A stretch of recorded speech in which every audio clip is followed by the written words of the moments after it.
Hello, good morning, students. Today, in the connection of the previous lecture, I am going to complete the first part along with the second part. I have completed the first part recently, and in the second part, I will explore the details of the elements of sentence one by one. So, students, keep on my lecture on elements of sentence. I am Dr. Ashar Bhargav, associate professor department of English. जैसा कि आपको पता है कि general English में जो question elements of sentence पे आता है उसमें ये पैटर्न ज़रूर आता है कि identify the elements of sentence S V O C A और underline them as S V O C A. You will be given 4 or 5 sentences and you have to ask to make label under the subject, verb, object, complement and adverb as SVOCA. So it's matter of pleasure that you will be comfortable to know the details one by one. So students, आपको subject, verb, object, complement and adverb का one by one एक ही करके examples बताना है। Description of a subject. What is subject? Subject क्या है? कर्ता, काम को करने वाला। A subject is a word और group of words which tells about the action made by the person और एजेंट। सब्जेक्ट एक शब्द या शब्दों का समूह है जो हमें बताता है कि किस व्यक्ति ने, किस कर्ता ने, कार्य को करने वाले ने किसी काम को अंजाम दिया है। For example, the king killed a lion in the forest. जंगल में राजा ने एक शेर को मारा। शेर ने जंगल में एक शेर को मारा। In the above sentence the work of killing the lion is done by the king, therefore the king is the subject. जंगल में शेर को मारने का जो काम था, प्रोसेस था, पूरा करने वाला राजा है, इसलिए यहाँ पे राजा ही सब्जेक्ट है। Secondly, description of a verb. Verb के बारे में हम बताएं कि वर्ब क्या है। A verb is a process of activity done by a subject in which the work process. Verb एक ऐसी एक्टिविटी का प्रक्रिया है जिसमें सब्जेक्ट के द्वारा जो कार्य किया जाता है, जिस प्रक्रिया प्राविधि में काम किया जाता है, वही वर्ब है। Without verb the subject is incomplete और हेल्पलेस। बिना वर्ब के कोई भी सब्जेक्ट अधूरा और ऐसा है। For example, the king killed a lion in the forest. राजा ने जंगल में शेर को मारा। In the sentence the process of killing the lion by the king is presented as a verb. शेर को मारने का जो प्रोसेस राजा के द्वारा किया गया, वही वर्ब है। Verbs have many types. कई प्रकार की वर्ब्स होती हैं, क्रियाएं, टेंस के हिसाब से, मॉडल्स के हिसाब से, मेन वर्ब के हिसाब से, फ्रेजल वर्ब के हिसाब से, पॉजिटिव वर्ब के हिसाब से, ट्रांजिटिव वर्ब के हिसाब से, इंट्रांजिटिव वर्ब के हिसाब से, और भी कई प्रकार के वर्ब मॉडल्स जैसे हैं। Tense verbs. टेंस में हेल्पिंग वर्ब्स का काफ़ी यूज़ होता है। They are known as linking verbs. Present past में दो चीज़ कॉमन है। If you find any time the word be with in brackets. अगर आपने प्रेजेंट और पास्ट में कोष्ठक में ब्रैकेट में बी मान लिया तो उसका मतलब प्रेजेंट में इज, एम, आर होता है, पास्ट में वाज, वर होता है। साथ में प्रेजेंट में do, does, has, have, been, ये भी लिंकिंग वर्ब होती हैं जो वर्ब को आइडेंटिफाई करती है। पास्ट में डिड, हैड बीन या हैड, ये भी हेल्पिंग वर्ब के तौर पे मानी जाती है। फ्यूचर। फ्यूचर में शैल और विल या शैल विल के साथ बी, ये आइडेंटिफाई करते हैं कि ये भी हेल्पिंग वर्ब, लिंकिंग वर्ब है। Tense, main verbs. टेंस में कुछ मुख्य क्रियाएं भी होती हैं, जैसे write, read, laugh, sing, go, arrive. मुख्य क्रिया को पहचानने का सबसे सही तरीका है ग्रामीण क्षेत्र के या शहरी क्षेत्र के जो सीधे शब्दों में कहा जाए तो ऐसे वर्ड्स जिसको हिंदी में बोलने पर अंत में ना प्रत्यय का सा प्रयोग होता हो। उपसर्ग पहले आते हैं, प्रत्यय सफिक्स बाद में आते हैं। जैसे राइट, लिखना, लिख प्लस ना, रीड पढ़ प्लस ना, लाफ हंस प्लस ना, सिंग गा प्लस ना, गो जा ना, अराइव पहुँच ना। तो जिन शब्दों के बाद में बोलने के टाइम पे, उच्चारण करने के टाइम पे हिंदी में ना शब्द आता है प्रत्यय या सफिक्स के तौर पे, वो मुख्य क्रियाएं के रूप में जानी पहचानी जाती हैं। Next, models. मॉडल्स भी सहायक क्रियाएं, मॉडल्स भी सहायक क्रियाएं जैसे can, could, may, might, shall, should, will, would, must, ought, use to, need, dare. ये 13 टाइप के जो मॉडल्स हैं इनको भी हम वन बाय वन लेंगे, लेकिन आपको ये बता दें कि मॉडल्स को भी SVOCA में हेल्पिंग वर्ब के तौर पे जाना जाता है।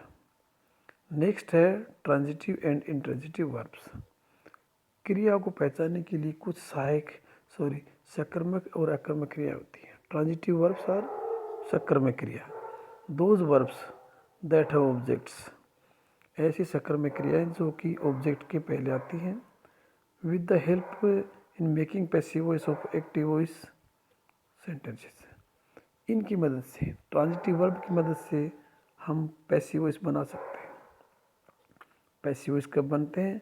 जब किसी सेंटेंस में एक्टिव वॉइस में सब्जेक्ट के बाद वर्ब जो followed by any object, verb के बाद को ऐसा ऑब्जेक्ट आए जिससे कि पैसिव वॉइस बने, ट्रांजिटिव वर्ब कहलाती है। इंट्रांजिटिव वर्ब ठीक इसका उल्टा है, जो बिना ऑब्जेक्ट के होती हैं। बिना ऑब्जेक्ट के होने पे we can't make any passive voice. Examples for transitive verb: the king killed the lion in the forest. In the above sentence, killed is a transitive verb followed by an object, the lion. ऊपर के शब्द में हम ये कह सकते हैं कि killed एक ट्रांजिटिव वर्ब है, because the king killed a lion, राजा ने शेर को मारा। किल्ड यहाँ पे ऑब्जेक्ट के साथ में ट्रांजिटिव वर्ब है। इन ट्रांजिटिव वर्ब ठीक जस्ट उल्टी हैं, are those verbs that don't follow any object, ऐसी क्रियाएं जिसके बाद में कोई भी ऑब्जेक्ट नहीं आता है। So they don't help in making passive voice of active voice. इसलिए ये क्वेश्चन कभी नहीं बनता है कि उनका पैसिव वॉइस एक्टिव वॉइस से बनाया जाए। We can't make any passive voice of intransitive verbs. हम ऐसी पैसिव वॉइस का कभी भी उनको पैसिव वॉइस में यूज़ नहीं कर सकते, because they don't have any object. ऐसी अकर्मक क्रियाओं के कभी ऑब्जेक्ट नहीं होता है, इसलिए पैसिव वॉइस बना ही नहीं सकते। कुछ इंट्रांजिटिव वर्ब्स के एग्जाम्पल्स हैं, जैसे ही लाफ्स, वह हंसता है, दे स्विम, वे तैरते हैं, द चाइल्ड क्राइज, बच्चा रोता है। क्या हम इसका बना सकते हैं? ही लाफ्स, वह हंसता है, एक्टिव वॉइस है। क्या पैसिव वॉइस बना सकते हैं? उसके द्वारा हंसा जाता है, it's not relevant. They swim, वे तैरते हैं, उनके द्वारा तैरा जाता है, it's not right. The child cries, बच्चा रोता है। हम ये नहीं कहेंगे कि बच्चे के द्वारा रोया जाता है, नहीं। इसके अलावा और भी वर्ब्स हैं, जैसे फ्रेजल वर्ब्स। फ्रेजल वर्ब्स ऐसी मुहावरेदार वर्ब्स होती हैं जो main verb plus any preposition से मिलकर बनती हैं। उनका जो लिटरल मीनिंग है, शाब्दिक अर्थ है, उसका वो अर्थ काउंट नहीं होता है। दोनों मिलके जो अर्थ उनका बनता है वो डिफरेंट होता है उनके लिटरल मीनिंग से, and that has a literary meaning. तो phrasal verbs are those verbs that are followed by any preposition.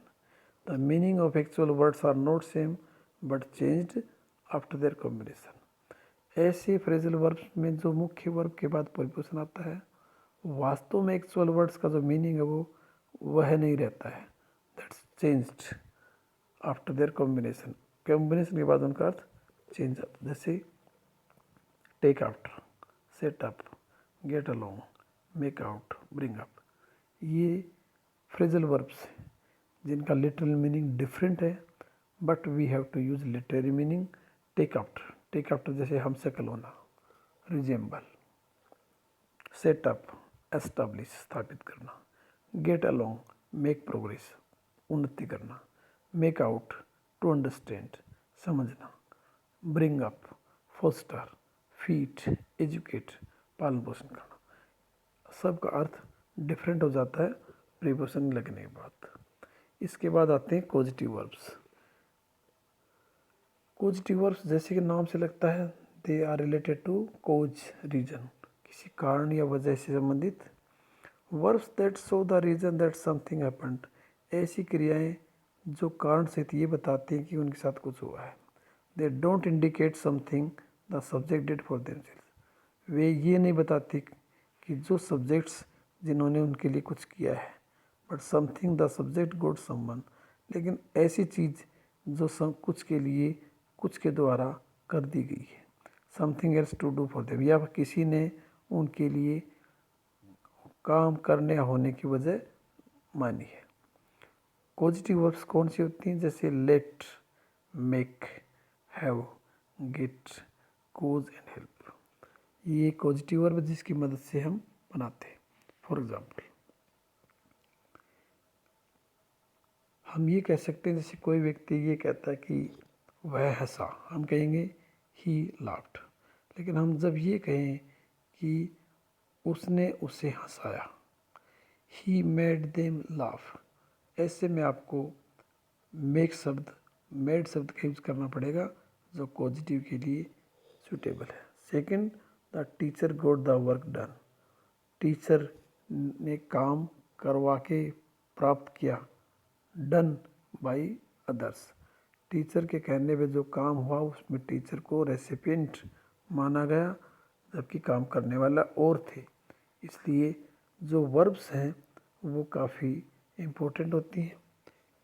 इस चैप्टर के अंडर कुछ टॉपिक्स और भी हैं जिनको वन बाय वन मिल लेंगे, लेकिन हमने एक चीज़ देखा, I once again repeat some lines in which the elements have been discussed in a very proper manner. The description of subject verb, subject और वर्ब में जो कनेक्शन है, जो एग्रीमेंट है, काफ़ी इंपॉर्टेंट होता है। For example, if the subject is singular, verb will be singular. If the subject is plural, the subject will be plural. Subject के डिस्क्रिप्शन और वर्ब के डिस्क्रिप्शन में कनेक्शन यही है, some subjects appear plural but they are singular, कुछ subject बहुवचन के लगते हैं, वास्तव में एक वचन, जैसे द न्यूज़, एक वचन जैसा नहीं लगता बट रियली है न्यूज़ एक वचन है। The king killed a lion in the forest, यह डिस्क्रिप्शन ऑफ वर्ब। वर्ब को हमने अच्छी तरह समझा। कितने टाइप्स के वर्ब्स हैं इसमें, there is a progressive process of a work and different types of verbs, tense verbs, linking verbs, helping verbs, present, past, future, is, am, are, was, were, do, does, did, has, have been and shall, will be. In this sense, some grammarians say that in English we do have only two types of sentence, present, past, and they neglect the idea that future tense is not a tense, it's a matter of modals, because shall and will, both verbs are used in modals also. We have tense main verbs, modals that tell us mental situation of the person. Transitive and transitive verbs depend on the use of objects. And lastly, phrasal verbs, they are used as proverbial and preposition related matters. Thanks students, you have listened my video lecture very well and found the lecture very interesting. I hope you have learnt the basic things in a very manner. Thanks students. and the use of causative verbs will be very beneficiary for you. Thanks once